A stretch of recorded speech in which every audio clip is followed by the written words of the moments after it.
Ladies and gentlemen, welcome to the Above the Bar podcast, where each week we belly up to the bar with a new guest, find out what they do, who they are, and what makes them great. So sit back, relax, and enjoy.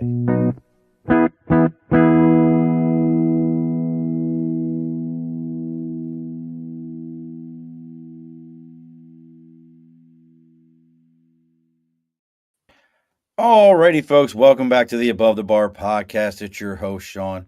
We're bellying up to the bar here on August 20th. I believe it's already August 20th. It's almost Laborish Day. Just about that time. So as all the kids are going back to school, and I know that some of them may need this, why not have somebody on who can talk to us about, getting our shit together, because we all need someone to help us do that.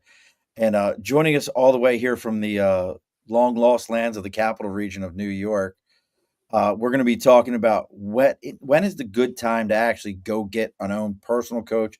So joining us for this is I know it's president, but I really like the term principal. I think maybe you should change it to principal. It's a way better term. It makes you sound so much more important than, especially if you're going to be coaching. So you're getting it.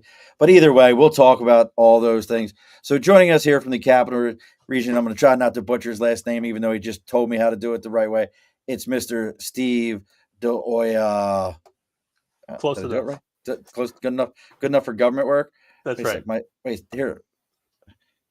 I don't know if the applause goes through to anybody else but me, but I can always hear the applause. Okay. So, how are you, Steve? I'm doing well, Sean. Thank you. How are you? Stupendous as always. How bad did I butcher your last name? Not bad at all. It's Diloia. Diloia, the L silent. Actually, that's a capital I because of the fonts and everything. That's a capital I. Yeah, so it's 5 vowels in a row, and it throws everybody off. Oh my God, it's 5 vowels in a row. Like you would be horrible with Wheel of Fortune. Can I buy a vowel? That's right. Buy a vowel, it'd just be my whole name. Son of a bitch. I don't know what this says. I keep buying vowels.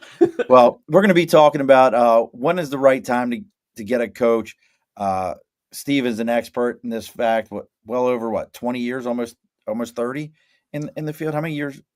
So it's been a little over 30 in kind of the manufacturing business world space. From a leadership perspective, I mean, it's been longer. You can go probably all the way back to high school. I had a lot of leadership positions from high school in college, so it's just been a continuous journey. And a little bit of everything. So we're gonna be talking about that here in a minute. But before we get into all that, let's go ahead and take care of the bills around here. As always, over my right shoulder is the big board for Sticker and a Cause. If you've got something you believe in, something you're supporting, something you want other people to know about, you can reach out to us on Facebook, LinkedIn, YouTube, Twitter, Twitch, Instagram, TikTok. Our website is theabovethebarpodcast.com. And our email is theabovethebarpodcast@gmail.com. Let us know what you got going on. We'll tell you where to send your sticker to, and we'll read about you live here on the air. And I don't care what it is, folks. You got a band. Maybe you got your own coaching program. You want people to know about it. As long as you got a sticker, we'll throw that sticker up on the board, and we'll let everybody else know about it. That's Sticker and a Cause. Also, we got to talk about the folks that pay the bills around here. That's Budget Blinds of East Greenbush, Hudson and Cooksaki, and Schoharie, North America's largest custom window treatment company and the Capital Region's largest custom window treatment company, handling everything from blinds, shades, shutters, tint, drapery, you name it. If it goes on a window, they can definitely help you take care of it. And here for the month of August, I forgot what month we were in for a second. And here in the month of August, they are offering 20% off off your products on your order. If you let them know you're there to belly up to the bar, they're going to give you another 5% off of that order. So make sure you're reaching out to Budget Blinds of East Greenbush and Budget Blinds of Hudson and Cooksaki and Budget Blinds of Schoharie. They're there to take good care of you and make sure you get the right window treatments. All right, all that's done. Bills are paid. We got that taken care of. So, how are you, Steven? Do you prefer Steven or Steve? Either's fine.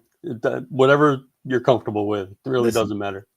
So let's get into this. So you own Axiom Coaching. And look, folks, if you're interested in finding out what Steve's got going on, you can always check out axiomcoaching.com. But so you own Axiom Coaching. How long have you actually been in the coaching space? It's going on about 14 years. Wow. So what got you actually into that itself? So Axiom Coaching does consulting and coaching. And so I was with another consulting firm before I went out on my own. And meeting some of the other consultants and kind of being in that space, I started learning about coaching.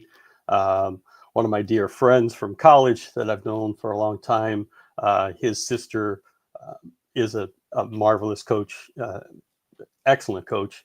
And so in me, talking with her and talking with other coaches, and my my desire to help leaders and my interest in leadership, it just kind of all came together. It was like, okay, I want to get certified. I want to be trained. I want to be able to help leaders on a deeper level.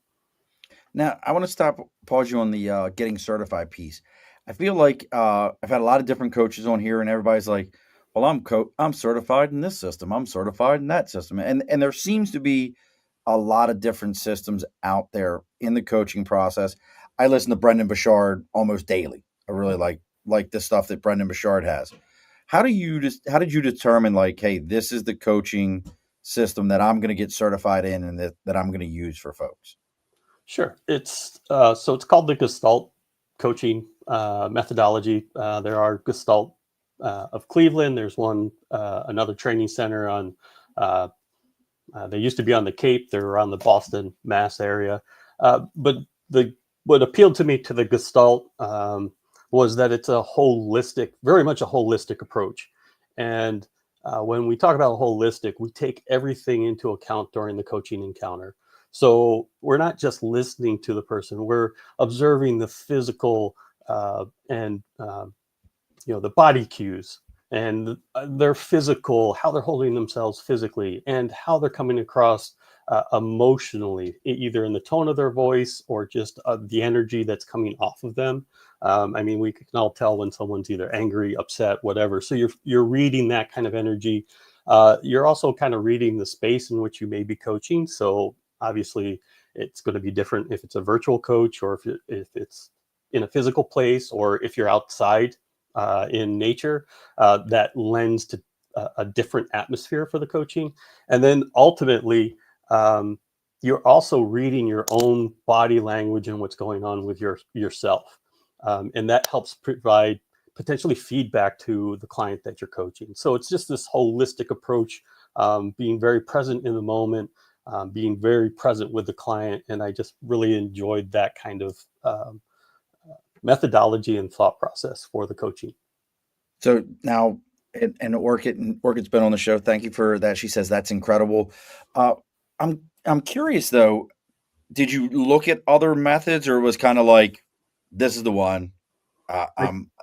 This is it. I did some investigation of other training programs, and it was, again, reading through it and talking to other coaches as well. So I did talk to different coaches from different backgrounds or different training philosophies or methodologies. And again, the Gestalt coaching just kept coming back and resonating with me as, again, this very present, very mindful type of approach that, like I said, resonated with me and I thought was very useful. And as I started to learn it and then, of course, practice it, I just found it to be the best methodology for me personally. Again, other methodologies are just as good. It's not that one's better than the other. I think it's just what's suited for the coach themselves. Gotcha.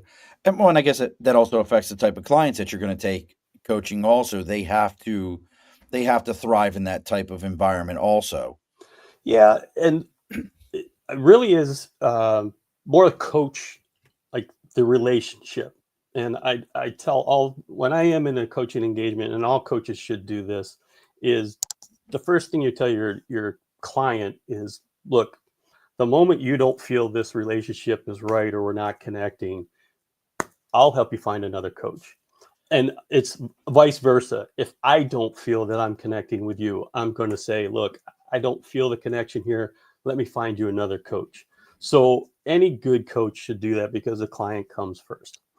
Absolutely. I mean, and that's a big thing, in business in general. I do the same thing in my own business. If a client's like, well, we're not going to go with you, cost is more than what we want to spend.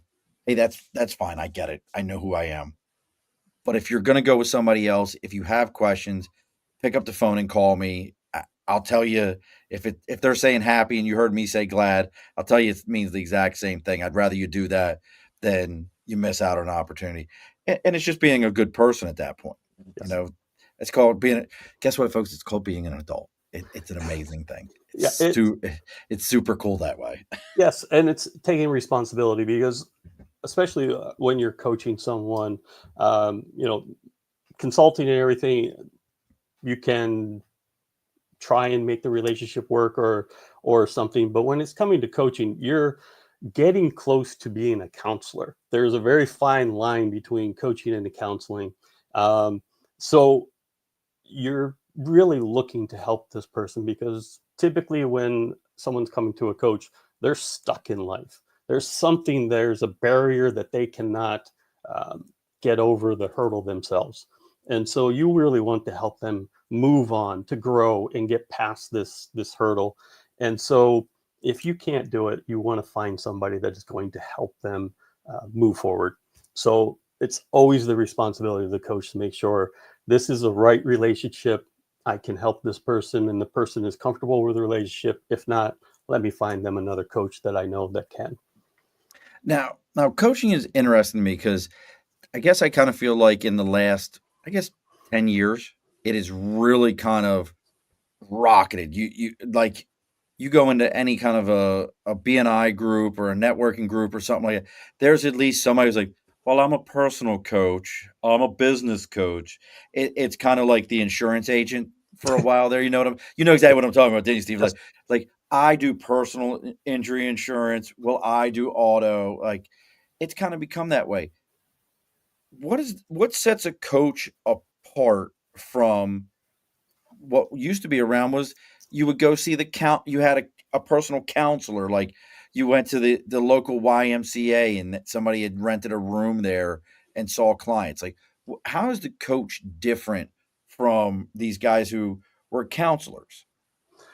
So coaching is again helping someone, and again they're kind of like I said. There's a fine line where you cross over. So coaching again is helping someone basically raise their self awareness, and Okay. that is key to leadership. If you don't have self awareness, you're pretty much starting off at ground zero. A leader has to have self awareness at all times. If they cannot have self awareness, they cannot lead. Self awareness leads to being able to deal with people socially. Then that leads you to being aware of a bigger social gathering and understanding the nuances of that, which then allows you to lead. So everything kind of the Ties foundation in. of leadership is self-awareness, and we all lose self-awareness. We all have our blind spots at times in life. So the coach is helping raise that self-awareness, and we're not there to give. It's different than consulting or a mentor. A mentor or a consultant gives you the answers. We as a coach are helping you explore to come up with your own answers. We Okay. want you to raise your own self-awareness. We just guide you through the process with the right questions, the right environment, and allowing you to explore. There's sometimes also what we call experiments, but they're just basically exercises that we can come up with and say, hey, what if we tried this now? And again, just to raise that self-awareness. What's the difference is when it starts to come over into the blockage is due to a mental condition and mental health. More And of a so mental health. Okay. if it's like a severe depression or PTSD or something of that nature, that's when the coach has to back off and say, you know what, we're going into an area that you need counseling and therapy, and that's beyond what a coach can do. So Gotcha. So if that awareness comes up, that's the moment that the coach has to stop and say, you know what, I think there's some deeper, I can still help you with the self-awareness, but I think there's some deeper issues here that you may need some counseling, some therapy to help you get through some bigger issues that we may be talking about. See, that makes sense for me because I was always thinking about that. Like, it seemed like for a while there, if you went back 20 years, everybody, I'm a counselor, and it was like, so you just didn't want to go get the degree in psychiatry or psychology, so you were just Yeah. like, I got the certificate, but that makes a lot of sense. Like when it crosses that medical line, Yes. as opposed to just getting better at your personal life line, that makes Correct. sense. Yes. So I ask all my entrepreneurs this, and this is one of my favorite entrepreneurial questions because I remember when I had to do it. So you've owned Axiom for how long now? Axiom itself. 2014. So it was 4 years before that you were doing other coaching, and then in 2014 you said, "Hey, I'm going to go out on my own." So I was with another consulting firm, and then actually there was a little bit of a crossover because they were not the consulting firm I was with was not allowing me to have enough coaching clients. They already had people on staff. So I said, I'm going to start my own coaching firm type of business. And they said, as long as there's no crossover into what we did. So it was more personal coaching, life coaching, as opposed to Gotcha. business coaching. And then in 2017, when I went out on my own, it's like, okay, now I can cross over back into leadership coaching and executive coaching. So when you did that final full push in 2017, that like I'm out on my own, fully 100%. What was that conversation with your significant other, if there was one at the time, and telling them like, "Hey, this regular steady check that's been coming in, that shit's going away, but look what I'm gonna do." I know how that conversation went at my house, which I love my wife to death, and I can never say anything more than when I was like, "Hey, I'm gonna start my own business. What's it gonna be? We're gonna put in window treatments. Tell me more about this." And I explained it to her, and I could say it in a level head, and she was like, "All right, I got your back. Let's make it happen. I'll hold down the fort while you're in training and doing what you got to do." So I always say my wife for me was amazing, but I'm always curious how some of those conversations go for others when they're like, "Yeah, that steady check, we're done with that thing."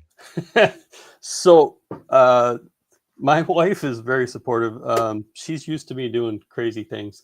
Um, I, I helped a church planter, Southern Baptist church planter, plant a church and then help lead that church. And then Nice. 5 years later, I went off and said, I want to plant my own church, a non-denominational church, Christian church. And of course, she was like, I don't think so. And I'm like, okay, we'll pray about it. And then like 6 months later, she just out of the blue was like, yeah, I think God's leading you to start your own That's church. So awesome. yeah, I did that for 12 years. She was also at one point I had a chance to, there was an opportunity to be the executive director of on the ground floor for starting a bird of prey nature center. Um, and that was like a significant pay cut, like half the salary. And again, she's like, when I put my hat in the ring for it, and she's like, "You're really going to do this?" I said, "They'll never pick me." I said, "Look, they've got people from zoos applying. They'll never pick me." I said, "I'm just doing it because it's a lifetime dream. Yeah. I can say I tried." Well, when they offered me the job, I was like, "Yeah, okay. It's more than just to throw my hat in the ring." Again, very supportive. And then so when this happened, uh, she was very supportive of it. Part of the benefit of it though was the paycheck didn't really stop because when I left the consulting firm and said I'm going to go out on my own, they're like, "Well, you're taking some skill sets away from our firm. Do you mind if you keep some of your clients and work as sort of a partner for us?" And I said, Okay. "Sure." So that kind of made the transition very easy for me. So I Little still easier. had clients and paychecks coming in that not as much, but it helped lay the foundation so I could build off of that and grow. So kind of made the transition easier on me. Oh, and then here's Leland. Look, folks, if you're just joining us right now, we've got Steve. And listen, you're going to look at Steve's name and you're going to say, well, that's Diloia. It is not. It is D. Dioy, Dioia. Dioia, and it's all vowels after the D. So pretty interesting. If you've got questions, maybe you have a coaching question or you're thinking about getting into coaching, any of the above, drop your questions in the comments there. Also, if you're looking to, maybe you need a coach, you can check out Axiom, AXIOM, coaching.org. You can see what Steven's got going on there.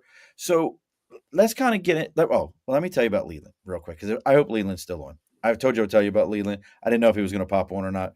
Folks, Leland's been on. He's known as the Willful Warrior. You can find him online at that. He's been a guest. So Leland has been a quadriplegic. I know paraplegic at least once. I think quadriplegic twice though. And both times, yeah, he's still there. So the first time he was in the chair force, and what happened was he was out on a boat. They were doing typical, young teen 20 stuff on a tube. Comes quad and para. Yep, comes off the tube, rolls across the water. He's a quadriplegic. Gets into the hospital, has an amazing physical therapist who helps him, teaches him breathing exercises and breathing processes. After they told him he'd never walk again, he walks again. Then turns around, has some bouts with drugs and alcohol, cleans his act up. He's driving a Uber, and somebody hits his car, and the paramedics show up, and they're like, "Oh my god!" He's like, "I can't move my legs," and they're like, "Oh my god, you're Didn't want to tell him he was paralyzed from the waist down. The paramedics all freaked out, and he's like, "Yeah, I've dealt with this once before. I was a quadriplegic." And the paramedic's like, "What? Like, what?" He's like, yeah. Just go ahead and get me in the ambulance, and I'll start my breathing exercises. And he's like doing breathing work inside of it in the ambulance and recovered completely. And we were just talking. Now he's in Arizona right now, milking frogs for DMT. It's the wildest thing. I love the guy. I absolutely love. That's I an love awesome Leland. story. But I tell that story because I'm curious. Like he's kind of he's a coach, and he does coaching in a way. And he helps a lot of service members dealing with PTSD and different things and different stresses in life. And he does an amazing job teaching them breath work. But for you and the type of work you do, when is it time, or are some of the signs for somebody to go, maybe I need a coach? Like I know for Leland, hey, I'm in a bad spot and I don't want to take drugs to get out of it. This is something that helps me get out of it. And I, even from a short conversation him and I have had, I do more breathing exercises. But when is it a time that I should be picking up the phone and saying, "Hey, Steven, I need this in my life"? How do I determine that? So it's a great question. I tell leaders that, and this is from a book, and I'm sorry if I'm not doing the author justice because I've forgotten the author of the book. But they speak of the relationships that leaders need, and they say everyone needs a boss to hold you accountable. We all know leaders that have not been held accountable, and I mean we've seen it, corporate corruption and everything. It's very they say there's a very fine line between power and jail. So if you're not held accountable, you can cross that line very easily. So a boss, a mentor or a trainer or someone to teach you, because again, if a leader is not learning, they're dying. So you always have to be learning. A counselor when you need it, because we're all going to go through some life trial that we just need a counselor to help us through, because we are dealing with something that is more severe than a coach can handle, and it's more mental. A good friend, someone that can encourage you and there for you, and a mentor, which is different than a trainer or teacher. A mentor guides you more. A teacher is just teaching you the foundations, and then a coach. And the time you need a coach is when, again, you feel either stuck, you feel like a leader, you feel stuck, you feel maybe that you're alone, you're dealing with something within your organization, or maybe you're feeling you're not growing. It's just a moment of being stuck and you don't know what to do because, again, you're asking all these questions, but you can't raise your own self-awareness. You just find yourself stuck in either a same situation, kind of repeat pattern, or a repeat behavior that you know is not helping you in your leadership role. Um, could be causing um, bad morale, could be causing bad behaviors within your team, could be causing bad behaviors in yourself. So when you feel that moment where it's like, I'm stuck and I'm kind of alone, I can't talk to my friend about this, I can't talk to anybody else about this, I really need someone to help me raise that awareness as to what am I doing wrong, or why am I in this repeat pattern, or why is this behavior kind of reoccurring, or why is I'm not moving forward as a leader, which means my organization or my business is not moving forward. So it's always kind of when you hit that obstacle, I would say, is when you should call a coach. You can go online and there's plenty of studies that have been done that, people are like, coaching, yeah, it's not for me. I'm a good leader. The, those top 500 companies, those executives have coaches on speed dial. And it's not that they're using them all the time, but it's, again, when they hit the wall, they're like, speed dial, I need a coach. Look, I've hit this wall. I need you to kind of coach me through this so I can get over it and continue to grow and continue to move forward. So, again, like I said, there's plenty of studies out there that show top leaders have these relationships. They have a coach, they have a mentor, they're always learning. And see, and I'm going to give you a personal kind of question in a minute, but Leland says, even us coaches have coaches, always have a coach. They see what you can't and typically see your potential even when you don't. And he said about the things you were saying that they're also true. So let me ask this question. So I know me personally, I've often said, like, you know what, I want to get a coach. And I've had two things that stop me from it. One, I have a tendency to be a cheap bastard. I'm gonna be honest. I have a tendency to be cheap. I have a tendency. Like, can I get a Walmart coach? Like, is there a Walmart version of a coach? So hey, listen, I don't need your cost, but I need to understand cost versus price, and in that sense of the long term there. Um, and the other thing in all this with coaching is, how do you help somebody? And this is what I run into is, I know I'm growing my own business and I see all the stuff that I need to do.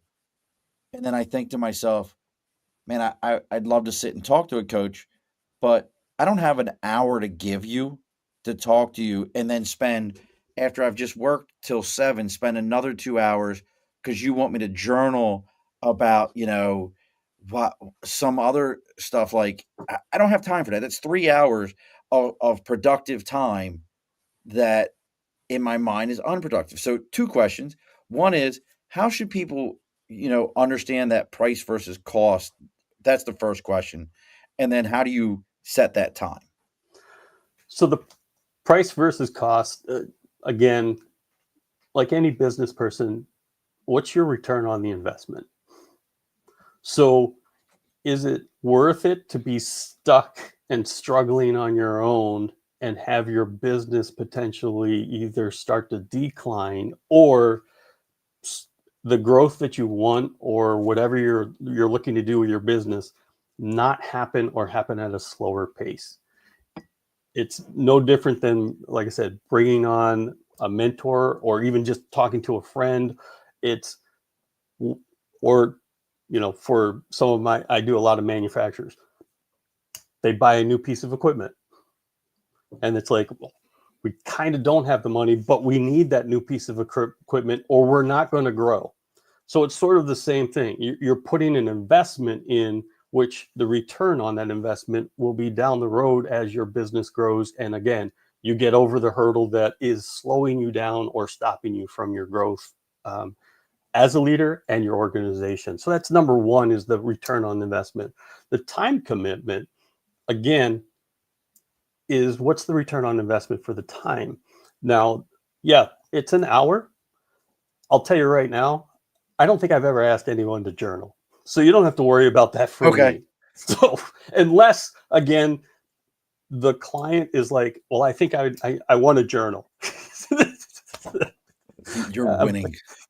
So I really have not had anyone that I've coached. I have never said, hey, start a journal. It's more of, we're going to implement something, a new action or a new behavior in your life.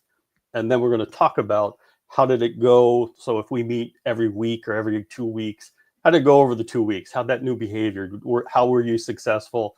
And I was successful and it worked, or I really didn't get into the habit. Well, let's talk about why you didn't get into that habit.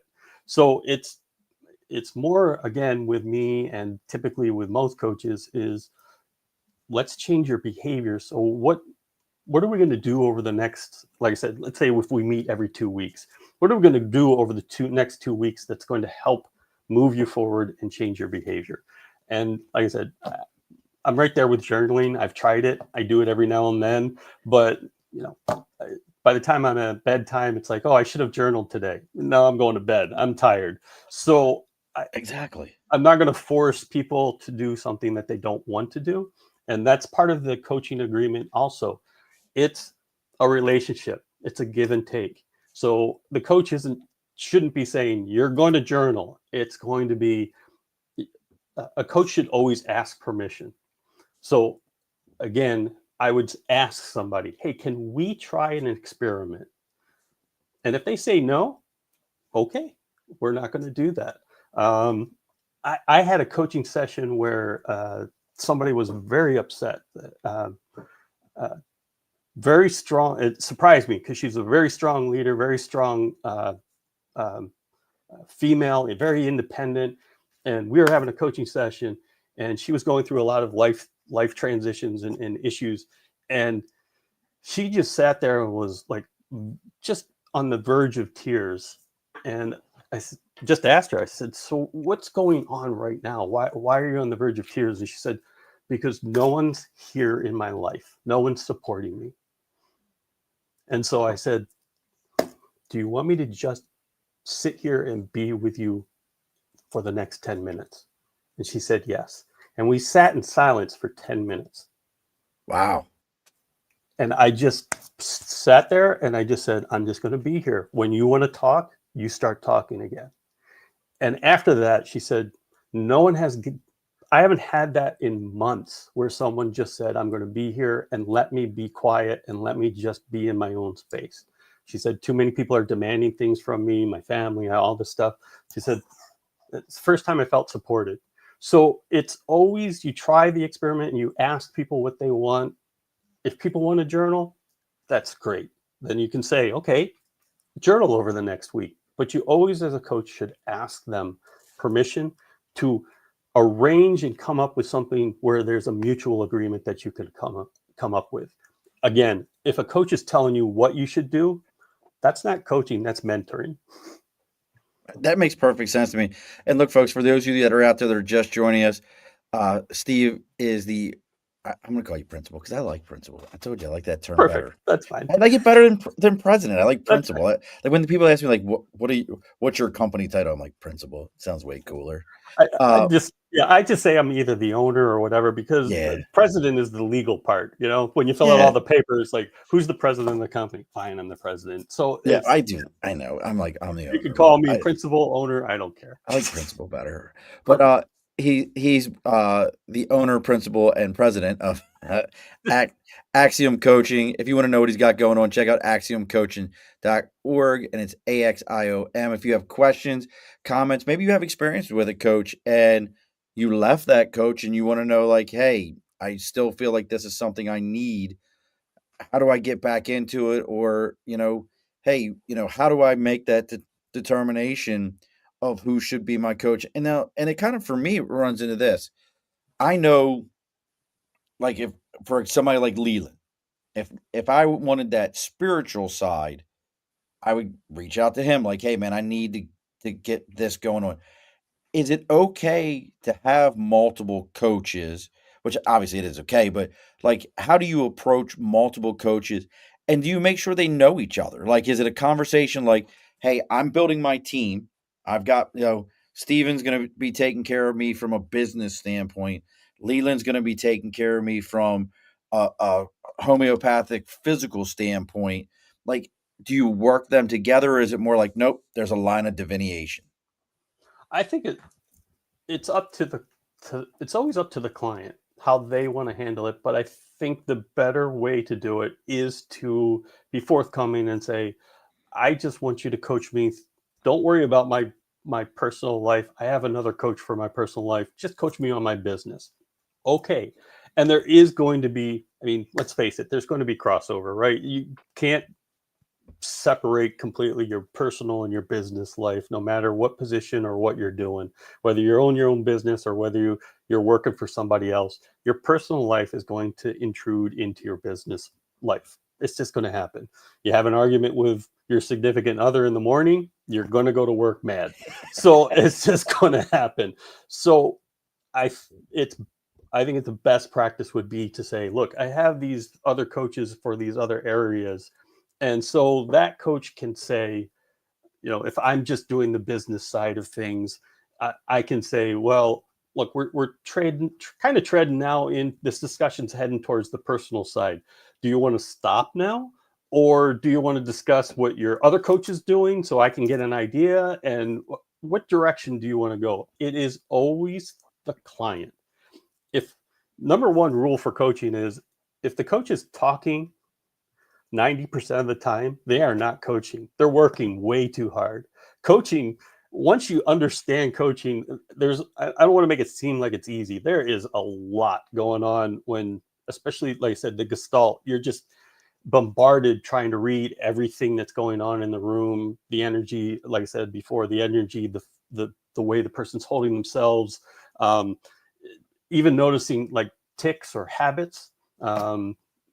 One instance, every time something kind of little sensitive came up, I had a female that would twirl her hair. And so finally I just asked, what's with the twirling of the hair? And she's like, I didn't even realize I was doing that. And so it's picking up those tells, just like poker. So a lot's going on. The only easy part of coaching is you don't have to talk a lot. You ask a question and let the client talk. And as they talk, that helps them raise their awareness because they start listening to themselves. Plus, the coach kind of parrots it back a little bit to paraphrase. But again, you're just asking the right questions. That's where the skill comes in and the training comes in, is what questions to ask, when to ask them, when to back off, when to kind of push a little bit. Again, if you're asking way too many questions and talking too much, you're not coaching. You're starting to move into the mentor where you're telling the person what to do. I say that makes sense to me. And Leland says he has 3 coaches. They all know of each other, and that helps him stay in line, and always a bit of a crossover, which is good. And it feels more cohesive to them. And that makes sense to me. Like, if Steven's telling me, hey, Sean, when you're having a bad day, just shut the world out for a minute and go to your car and just relax. And then Leland's like, hey, if you're having a bad day, breathe, do your 5 breaths. Well, shit, you do those in the car and do that together. That's actually working together. So that makes good sense to me. So listen, I'm putting all the pieces together because I know what's next in my life is at some point in time I have to find a coach, because it's like, that's why, listen, this is my therapy session, if you didn't know that. You're in my once a week therapy session right now. And the more of my prior guests and friends that come on and ask questions, it's like everyone gets to be part of Sean's therapy. It's amazing. Yeah, but you have a ton of coaches then. Listen, I do, and all of them want to tell me something. They all want to let me know where I'm not doing it right now. I'm kidding about that. So then, But I'm sorry. I would agree yeah, with please, no, go ahead. I would agree with Leland. My preference would be that there's cohesiveness and all the coaches are aware of one another and where they're supposed to focus. But ultimately, again, it comes down to the client. If they don't want to divulge that, that's up to them. Um, the client is typically in control of what they want to do, what they're comfortable with. Again, as a coach, you can't say we're going to do an exercise now. That is the wrong approach. Like I said, you always ask for permission. Can we try an exercise? And again, if they say no, then no. Real quick, when I was going through the training, there was 1 week of training that was horrible. It just was a bad week. I was in a class of 16 and there were only 2 males there. And unfortunately, it was diversity week, which was good, but they handled it very bad because I was the white male in the room. You got your ass kicked that week. I absolutely did, to the point where I almost didn't continue on with the Oh, coaching wow. training. That's how bad it went. I could not say one word right. Everything was taken against me because, again, I was the white male and I Right. understand the situation, but I just got blasted. The very last day, we're doing our coaching practice, and I felt bad for the female coach that was trying to coach me because I was like this in the chair, swiveling back and forth. And she's trying to ask me questions. And I'm just like, nope, nope. And finally, she asked the right question. She said, what do you want? And I said, what I want is to leave this place, go home to, and at that time I was still a pastor. I said, go home to my church family and go home to my family, those people who love me and support me, because I haven't gotten that here all week and I need that. And she's like, okay. And she kind of backed off and she said, what else do you want? I said, this session is done. I don't want to Wow. talk. I don't want to do anything. We are done. And she said, okay. And now the teachers told her she did. No, you should have. And I said, no, she didn't. She listened to what I wanted as a client. She did the right thing. I said, because if she had pushed, I would have blasted everyone in this room and it wouldn't have gone very good. That's how heated I was. But again, Wow. when I came back the next week, everybody was happy. Everything was good. Everybody was like, that was a rough week for everybody. We're glad you came back. But again, that coach, she did the right thing. She asked me what I wanted. I told her, and then she backed off and said, okay, then we'll just end the session here. Yeah, I don't want to talk anymore. So again, you ask the client what they want. You try and guide them through it. You always ask for permission. You never force the client to do something they don't want to do. Brother, that's a lot to unpack. That is like I'm looking at you, and for those of you that aren't watching the live video, go back and watch our live video because you can see Steven just relive that week in about 30 seconds of sitting there. Wow. Yeah. And I'm not sure who Laura's probably your wife, I would imagine. Is your wife's Yep. name Laura? She That's my gave you a big wife. she gave you a big thumbs up. So real quick, folks, we're reaching that point of the New Scotland Spirits last call. This week, don't just drink whiskey, drink something that means something. New Scotland Spirits is handcrafted right here in upstate New York using locally grown grain, old school methods, and very little, excuse me, and zero. I almost said very little. See, this is why you should read these things beforehand. And zero shortcuts. Every bottle is a bold statement, full of flavor, full of pride. So whether you're sipping solo or raising a glass with friends, make it count. Visit newscotlandspirits.com to find a bottle near you. New Scotland Spirits, built on heritage, bottled for today. Dude, so listen, do we you want a woosah moment? Like, cause you were like there. Like I felt every bit of that. I'm good. Like I have my own DEI stories when I applied for a job to be a DEI manager on the railroad. and they looked at me and were like, the white guy with the beard is our and blonde hair with the DEI guy? And I was like, yeah, the disabled veteran. And they're like, yeah, what? I'm like, yeah, I'm DEI. If you didn't realize that, they were like, uh, oh, the veterans are, yeah, yeah. You didn't realize that yet. It's like Yeah. we fall under that category. So, but so what's folks, and again, we're talking with Steve, and we're talking about Axiom Coaching company he runs, trying to figure out when's the best time for people to go out and find a coach. If you got questions, you want to know some things about what he's got going on, drop them in the comments right now. As far as Axiom is concerned, now you mentioned consulting Yes. also. So what type of consulting are you guys doing? So we do business consulting, mainly small to medium size, although I have a few very large clients that are literally across the country. They have, offices and stuff across the whole country. But I kind of focus on the small to medium. One, they're the bread and butter for the economy, and they're usually the bread and butter for the community. So I try and help them out, and we do pretty much everything operational, anywhere from the very strategic side, from strategic planning, organizational transformation, organizational change, uh, implementing systems. We do a lot of quality systems, but other systems too. We help them implement, and then kind of then leaning down into the more what I would call tactical side, just helping them improve processes or improve areas over here. And even when I'm doing those types of things, especially the higher strategic uh, initiatives, I'm still using the coaching background. So I'm still applying coaching techniques.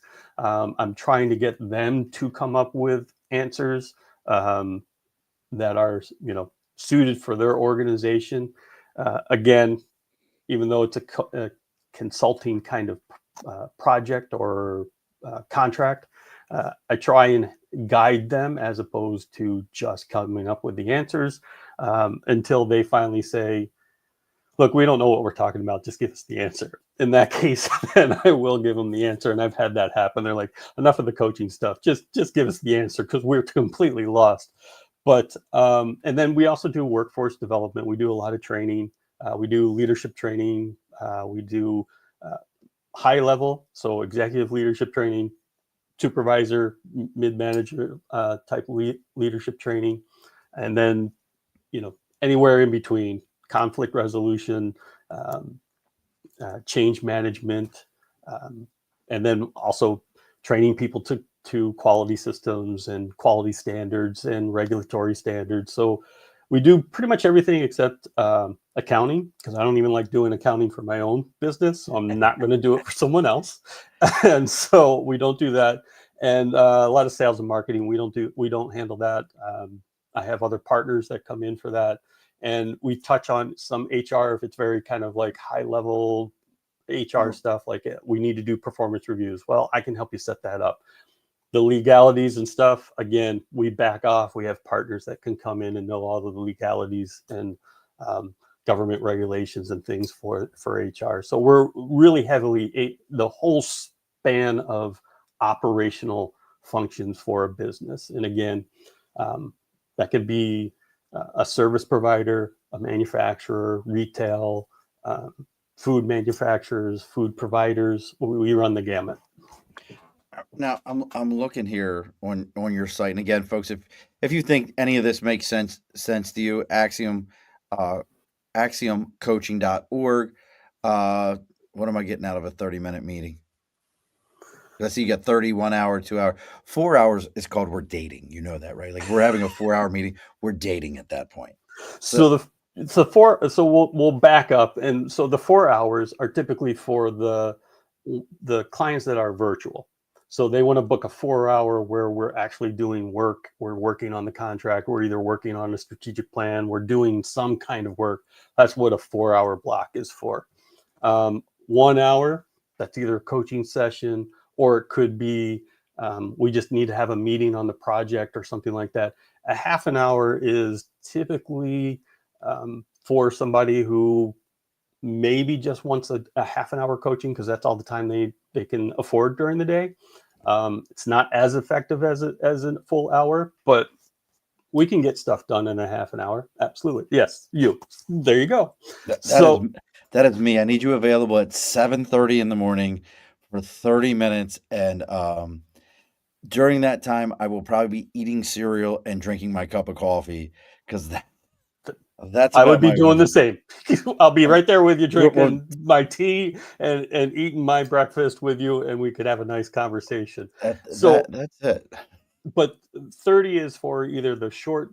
This is the only time that I have for coaching, or someone who wants to just get some more information and have a short meeting and say, I'm interested, but I'm not sure what you do. So can we have a short meeting?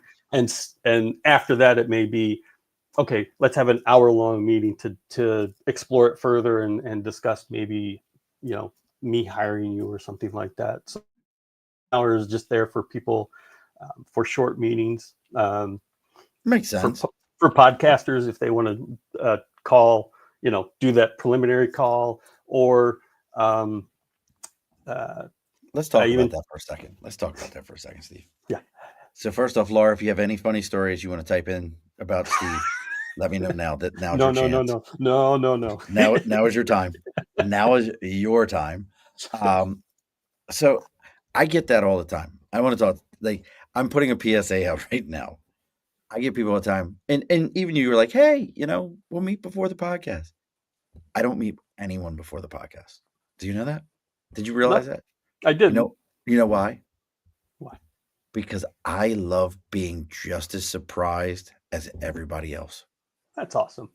I tell people all the time, they're like, so I'd like to have an hour meeting with you before the podcast. And I'm like, if I meet with you for an hour before the show, you're not coming on the show. And they're like, what? I'm like, I know everything about you now. Like, what else is there to know? Like, you're not interesting to me anymore. Now I get to find out stuff. Like this is interesting to me. Like, the fact that you were a pastor and a Southern Baptist at that, and you haven't once patted your brow down and been like, ooh, fire and brimstone. I'm a Methodist. We're like the Pepsi One of Catholic, all the same great flavor, just none of the guilt. Yeah. Like, we're real like, can we feed you? Well, we'll get a meeting together and create a committee and feed you. Southern Baptists are like, we're all going down, fire and brimstone. Like, that's the way I see it all. So, like, this is this to me is fascinating. This is why, like, I can't talk to anyone before a show, because I find you absolutely fascinating right now, Stephen. I appreciate that. Thank you, Sean. Like, to me, this is just like, and you're a guy that probably the two of us would have walked past each other in a store and just went, he's got a good beard. Good beard too. A good coloring on that, and just kind of moved on and never thought nothing of it. So what are some of the things that you've got coming up? Things that are going on with Axiom? Writing any books? Got any speaking engagements? Anything coming up?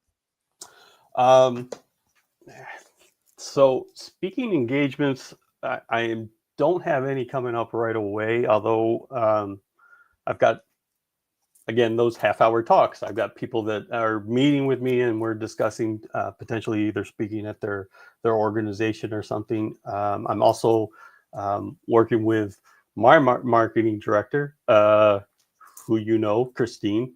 Christine, who's been a guest on here, Christine Smith. Yes, Christine Smith, who is a great marketing person. So if anybody, I'll put a plug in for her for Prism Strategies out of Albany, New York area, the capital area.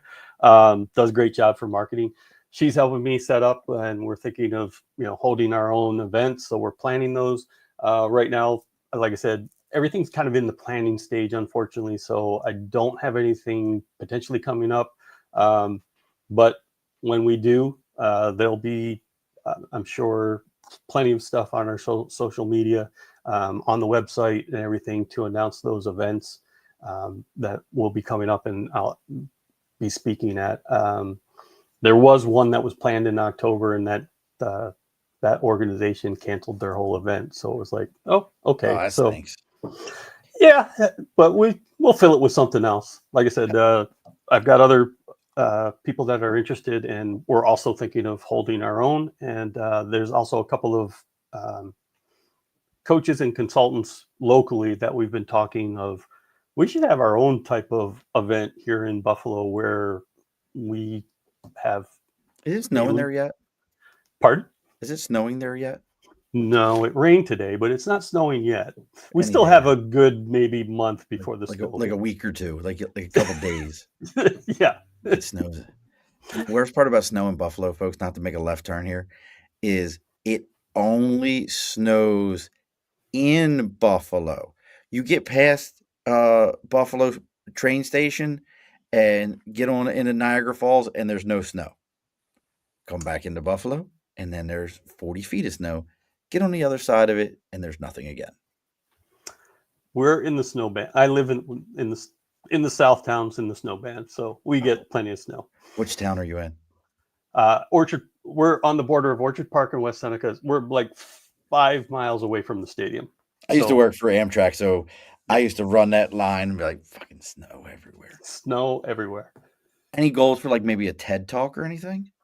There's somebody who reached out to me on LinkedIn who wants to talk to me about doing I think a TEDx talk. TEDx. Yeah, that's the new thing. Is like you have to do a TEDx, and then they look and see what the response to your TEDx was, and then they put a group of people together to do an actual TED Talk. Yes. Instead of like the old days where it was just like we do TED Talks. Yes. Now it's like we do TEDx, which are like minor league talks, and we see how well you do it until before you can get to the majors. Yeah, that's exactly what it is. Like Ted has gotten it too big for his own britches. I will tell you though that if you look at the way we title podcasts, where it's like when is it time to coach, and then your name, I stole that from TED Talks because that's the way they do it. They give the title and then the person's name, which makes it way more searchable. Because if you're searching that topic or you're searching that person's name, both of them would come up. Yes, I appreciate that.